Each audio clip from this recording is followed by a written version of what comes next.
بسم اللہ الرحمن الرحیم۔ تعلیم دین کورس سال اول حدیث مبارکہ کا سبق ہے زاد الطالبین۔ تمام ساتھی کتابیں کھول لیں۔ یہاں سے انشاءاللہ سبق ہے کہ المؤمن مألف ولا خیر فی من لا یألف ولا یؤلف۔ بسم اللہ الرحمن الرحیم۔ قال رسول اللہ صلی اللہ علیہ وسلم المؤمن مألف ولا خیر فی من لا یألف ولا یؤلف، رواہ البیہقی۔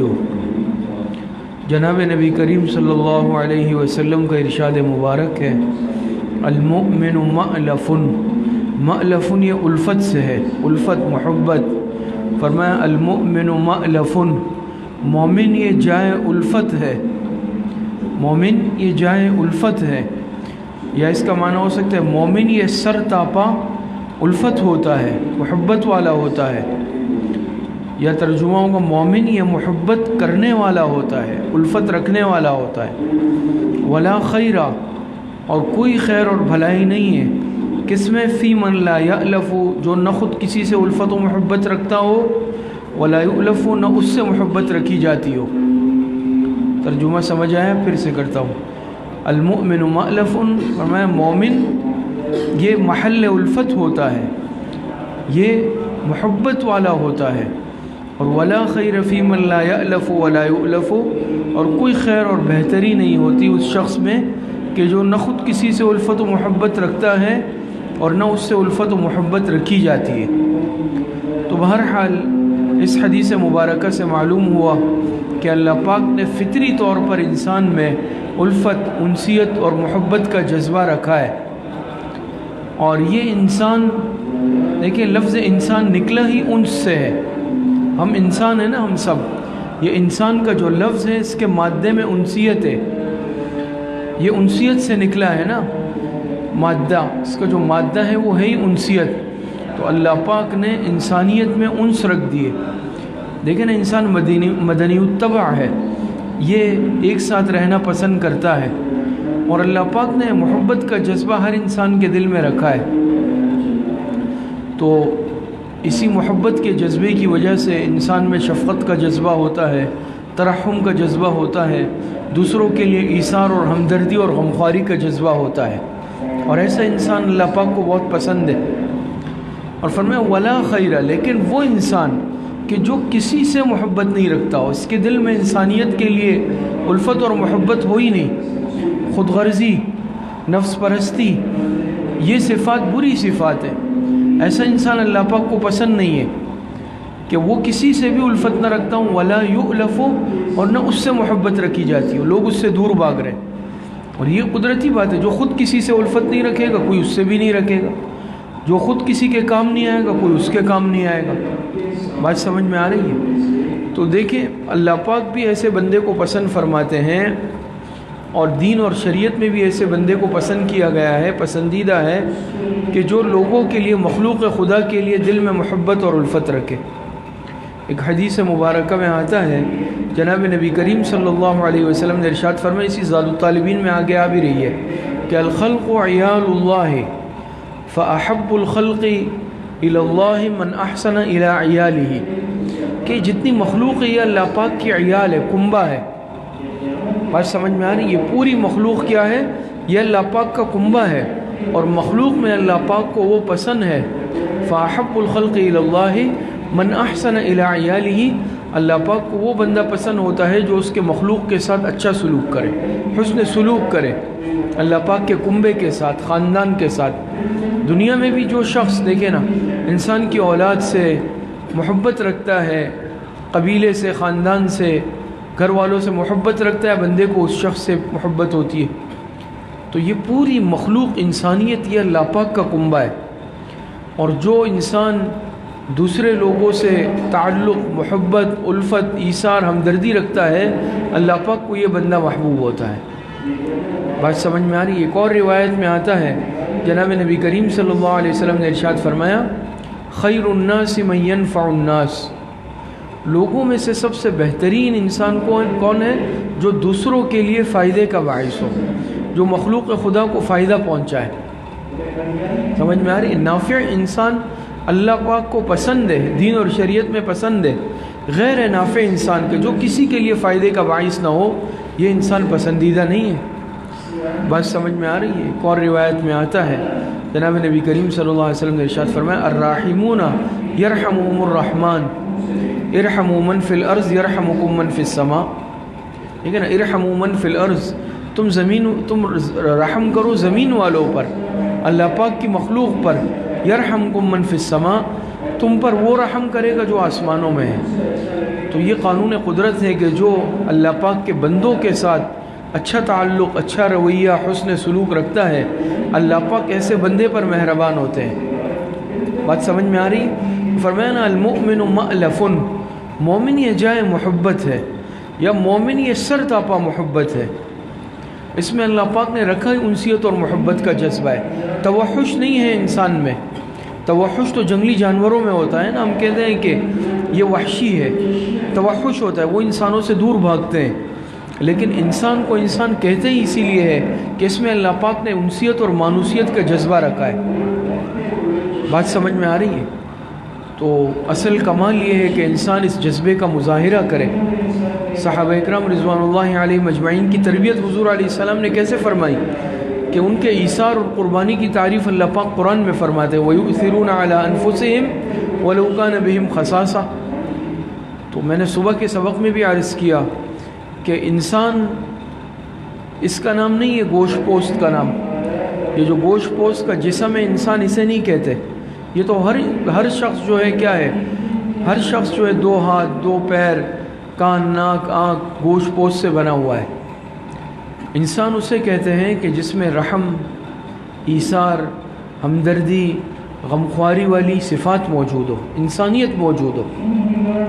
انسان ہونا کمال نہیں ہے، انسانیت والا ہونا کمال ہے۔ بات سمجھ میں آ رہی ہے؟ جو انسانی صفات ہے، ایمانی صفات ہے، وہ انسان میں ہو، یہ انسان جو ہے کیا ہے، انسان کہلانے کے قابل ہوتا ہے۔ بات سمجھ میں آ رہی ہے؟ ورنہ انسان بعض مرتبہ خود غرضی میں، بے رحمی میں درندوں سے بھی آگے بڑھ جاتا ہے۔ تو اصل انسانیت کا کمال ہی یہ ہے۔ انسانیت، انسان اس جسم کا نام نہیں ہے، انسان نام ہے انسانیت کا، کہ جس میں انسانیت کے ساتھ بھلائی اور رحم دلی کا کیا ہو، جذبہ موجود ہو۔ یہ بات سمجھ میں آ گئی؟ آگے دیکھیں، دوسری روایت پڑھتے ہیں۔ بسم اللہ الرحمن الرحیم، قال رسول اللہ صلی اللہ علیہ وسلم الغناء ينبت النفاق فی القلب کما ينبت الماء الزرع۔ جناب نبی کریم صلی اللہ علیہ وسلم کا ارشاد مبارک ہے کہ غنا یعنی موسیقی، گانا بجانا، موسیقی، ينبت النفاق، یہ نفاق کو اگاتا ہے، نفاق کو پیدا کرتا ہے فی القلب، انسان کے دل میں۔ یہ موسیقی، گانا بجانا، سننا، یہ انسان کے دل میں نفاق کو اس طرح تیزی سے اگاتا ہے کما ينبت الماء الزرع، جس طرح پانی کھیتی کو اگاتی ہے۔ لیکن مثال دی آپ علیہ السلام نے،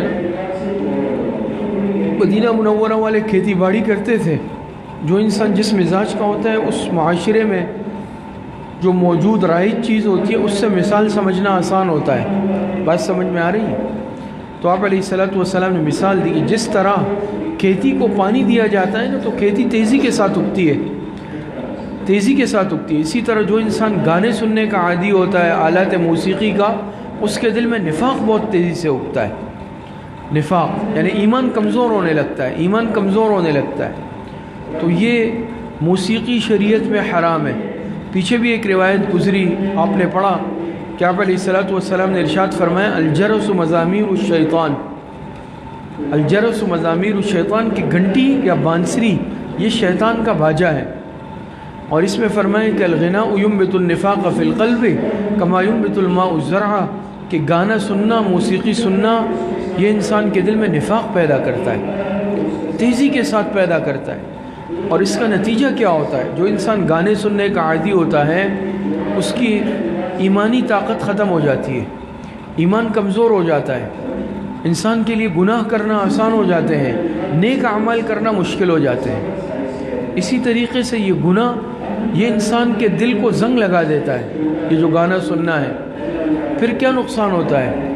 تلاوت قرآن میں لطف محسوس نہیں ہوتا، قرآن کی تلاوت کا دل نہیں چاہتا، احادیث مبارکہ دین کی باتیں سننے اور سنانے میں دل نہیں لگتا، بس دل چاہتا ہے کہ گانا کھول لوں اور گانا سنتا رہوں۔ یہ ایک ایسی بدترین چیز ہے۔ افسوس کی بات یہ ہے کہ آج کہا جاتا ہے موسیقی روح کی غذا ہے، یہ مشہور کیا ہوا ہے نا۔ حالانکہ ایک چیز جو اللہ اور اس کے رسول کی نافرمانی والی ہو وہ روح کی غذا ہو سکتی ہے؟ کبھی بھی نہیں ہو سکتی۔ روح کی غذا نہیں، روح کی تباہی کا ذریعہ ہے۔ روح کی غذا قرآن کریم کی تلاوت ہے، قرآن پڑھنا ہے، احادیث پڑھنا ہے، دین کی باتیں سننا، یہ روح کی غذا ہے صاحب ایمان کے لیے۔ گانے سننا روح کی غذا یا روح کے موت کا سبب ہے۔ اور یہ چیز پھر ایسی ہے کہ انسان خدا نخواستہ اس کی لت پڑ جائے، عادت پڑ جائے، پھر چھڑانی مشکل ہو جاتی ہے۔ دیکھتے ہیں نا بعض لوگ اتنا عادی ہو جاتے ہیں، صبح اٹھنے کے بعد سب سے پہلے کیا ہے؟ پہلے زمانے میں لوگ قرآن کریم کی تلاوت کرتے تھے، صبح اٹھ کر سب سے پہلے اٹھ کر گانا سنتے ہیں۔ سوتے ہوئے کیا ہے، نیند اس وقت آتی ہے جب گانا سنتے ہیں، سنتے سنتے سو جاتے ہیں۔ سواری پہ جا رہے اتنی عادت پڑ جاتی ہے کہ بھئی مجھ سے گاڑی بھی نہیں چلے گی بغیر گانا سنے۔ آپ دیکھتے ہیں نا بعض سفر کرتے ہیں کوچوں میں، بسوں میں، وہ گانے لگا لیتے ہیں، ڈرائیور کہتے ہیں بھئی میں پھر گاڑی نہیں چلا سکتا۔ کیوں نہیں چلا سکیں گے؟ ایک گناہ کا کام کرتے ہوئے اور لوگوں کو بھی اس میں مبتلا کر کے وہ جو ہے اپنی یہ گاڑی چلاتے ہیں۔ تو اتنا عادی بن جاتا ہے، اور پھر تو انسان اتنا عادی بن جاتا ہے کہ کوئی بھی چیز ہو، پیدل جا رہا ہے تو کانوں میں وہ ہینڈ فری لگا کے گانے سن رہا ہے، سائیکل تک میں انتظام کر لیتا ہے، موٹر سائیکل ہے، رکشہ، کوئی بھی سواری ہے، گانے سننے کا انتظام اپنا کرے گا۔ تو یہ آلات موسیقی، آلات لہو و لعب، یہ آج ہمارے لیے انتہائی تباہی اور بربادی کا باعث ہے، اور آج کے نوجوان نسل کے ہاتھوں میں یہ چیزیں دے دی گئی ہیں۔ اسی کو علامہ اقبال نے فرمایا نا، کیا تجھ کو بتاؤں میں تقدیر امم کیا ہے، تجھ کو بتاؤں میں تقدیر امم کیا ہے، شمشیر و ثنا اول طاؤس و رباب آخر۔ کہتے ہیں میں بتاؤں کہ امتوں کی تقدیر کیا ہے، آج کل کے معاشرے کی حالت کیا ہے، کہ شمشیر و ثنا اول، پہلے ہمارے ہاتھوں میں نیزے اور تلواریں تھی، دشمن مرعوب ہو جاتا تھا، دشمن تر تر کانپتا تھا، اور آج کیا ہے، طاؤس و رباب آخر۔ آج ہمارے ہاتھوں میں پیانو اور گٹار ہے، رباب ہے، ڈول ہیں، باجے ہیں۔ آج دشمن ڈرے گا ہم سے؟ پہلے مسلمان کے ہاتھ میں قرآن تھا، مسلمان کے ہاتھ میں تلوار تھی، دشمن کو ہمت نہیں ہوتی تھی۔ آج کے نوجوان کے گلوں میں گٹار ہے، ہاتھوں میں پیانو ہے، باجے ہیں، اور ہم چاہتے ہیں کہ بڑا انقلاب لے آئیں گے۔ تو حقیقت یہ ہے کہ اس طرح نہیں ہوتا۔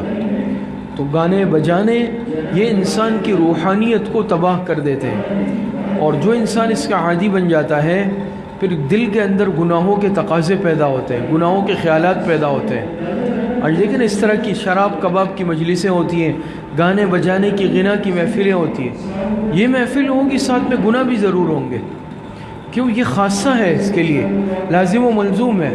جو انسان گانے سننے کا اور پھر خدا نخواستہ عورتوں سے، نامحارم سے سننے کا عادی بن جائے، اس کے دل میں ظاہری بات ہے گناہ کا داعیہ بھی پیدا ہوگا، گناہ کا تقاضا لازمی پیدا ہوگا۔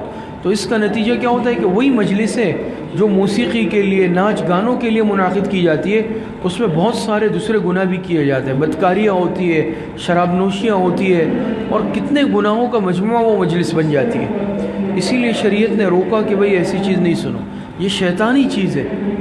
ان آلات کے رکھنے سے بھی منع کیا۔ اسی لیے اگر ہم استعمال نہ بھی کریں تب بھی گھر میں یہ چیزیں سجا کر کبھی بھی نہیں رکھیں، یہ چیز رکھے ہی نہیں۔ جو چیز ہمارے نوجوان نسل کے لیے تباہی اور بربادی کا ذریعہ بنتی، قرآن کریم کی تلاوت کے عادی بنے، بچوں کو قرآن کریم کی تلاوت کا عادی بنائیں، دینی مجالس میں شرکت کریں، دین کے طالب علم بن جائیں تاکہ ایمان محفوظ ہو جائے۔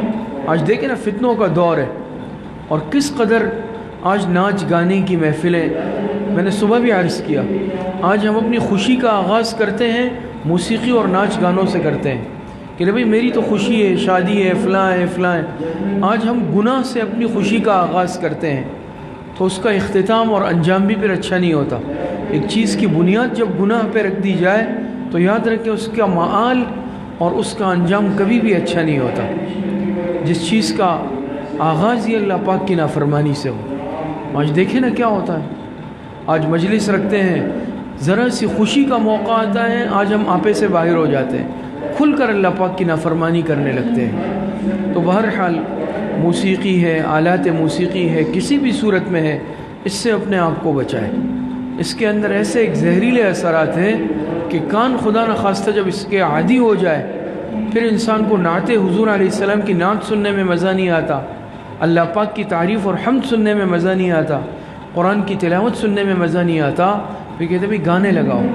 آپ سفر کرتے ہیں، بعض مرتبہ آپ دیکھتے ہوں گے کہ پیسنجر مطالبہ کرتے ہیں وہ فلاں گانا لگا لو، ڈرائیور کو کہتے ہیں فلاں گانا لگا لو، فرمائشی گانے پروگرام ہوتے ہیں تو اس میں فرمائشی گانے چلتے ہیں۔ آج ایک مسلمان باقاعدہ گناہ کی فرمائش کر کے اس کو جو ہے سن رہا ہے۔ تو بہرحال یہ ایمان کے منافی عمل ہے۔